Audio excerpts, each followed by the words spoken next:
तर आरक्षणावर मराठा आंदोलक मनोज जरांगे यांनी सुद्धा विधान केले। जे आतापर्यंत मराठा आरक्षणाच्या बाजूने बोलत होते ते बैठकीतून बाहेर आले की आरक्षणाच्या विरोधात बोलायला लागतात। आम्हाला डिवचू नका असा इशाराच मनोज जरांगेंनी सरकारला दिलाय। छगन भुजबळांना राज्यात अराजकता माजवायची आहे असा आरोप सुद्धा त्यांनी केलाय। आपण राजकारणात उतरलो तर सगळ्यांना पाडल्याशिवाय गप्प बसणार नाही असा इशारा सुद्धा जरांगेंनी दिलाय। फडणवीस साहेबांनी किती डाव टाकले आणि किती विरोधात घातले, मराठ्यांची पाडण्याची ताकद हे निवडून येण्याची बी। तुम्हाला महाराष्ट्रात अराजकता माजवायची, आता छगन भुजबळांना तुम्हाला महाराष्ट्र रक्तबंबाळ करायचा आहे आणि खुर्चीवर बसायचं। ती खुर्ची पचायची नाही तुम्हाला।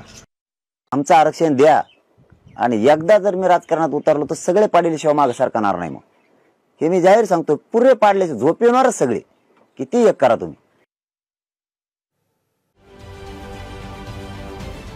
महाराष्ट्रातील सर्व बातम्यांचे विश्वासार्ह व्यासपीठ,